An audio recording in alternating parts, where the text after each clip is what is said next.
நிறைய குடும்பங்களில் வியாதிகள், நிறைய குடும்பங்களில் கேன்சர் கட்டிகள், பலவிதமான போராட்டங்கள். அது நிமித்தம் நீங்கள் அழுது கொண்டு அந்த பள்ளத்தாக்கில் ஒருவர் நடந்து கொண்டு இருக்கலாம். பிரியமானவர்களே, தாவீது சொன்னாரே, நான் மரண இருளின் பள்ளத்தாக்கிலே நான் நடந்தாலும் பொல்லாப்புக்கு பயப்படேன், தேவரீர் என்னோடு கூட இருக்கிறீர், உமது கோலும் உமது தடியும் என்னை தேற்றும் என்று சொன்னாரே. இன்றைக்கு ஒருவேளை நீங்கள் பலவீனத்தோடு இருக்கிறீங்களா? அந்த பலவீனமாகிய பள்ளத்தாக்குல அழுது கொண்டே போய்கொண்டு இருக்கிறீங்களா?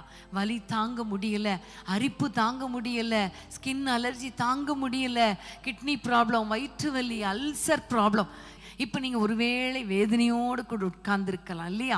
மரண பள்ளத்தாக்கு, என் குடும்பத்தில் ஒரு மரண பள்ளத்தாக்கு, ஒரு வியாதி, இந்த வியாதி கிட்னி ப்ராப்ளம், அதை டிரான்ஸ்பிளான்ட் பண்ணணும்னு சொல்கிறாங்க, டயாலிசிஸ் பண்ணணுங்கிறாங்க, என்ன செய்யன்னு தெரியல, ஹார்ட் ப்ராப்ளம், வேதனை, இப்படி பலவிதமான வியாதிகளின் மத்தியில் நீங்கள் ஒருவேளை அழுது கொண்டு இருக்கிறீங்களா? லிட்ரலாக அப்படியே அழுது கொண்டு இருக்கலாம். ஒருவேளை இருதயத்துக்குள்ளே நீங்கள் அழுது கொண்டு இருக்கலாம்.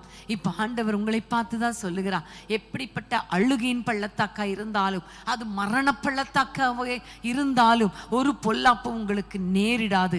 உங்களுடைய துக்கங்களை கர்த்தர் சந்தோஷமாய் மாற்றுவார். அழுகையின் பள்ளத்தாக்கை உருவ நடந்து அதை நீருற்றாக்கி கொள்ளுகிறார்கள் என்று சொல்லிவிட்டு அடுத்த வசனத்திலே பார்க்கிறோம், அவர்கள் பலத்தின் மேல் பலம் அடைவார்கள். ஆமென். நீங்கள் பலவீனத்தின் நிமித்தம் அழுது கொண்டிருந்தால் நீங்கள் பலன் அடைவீர்கள்.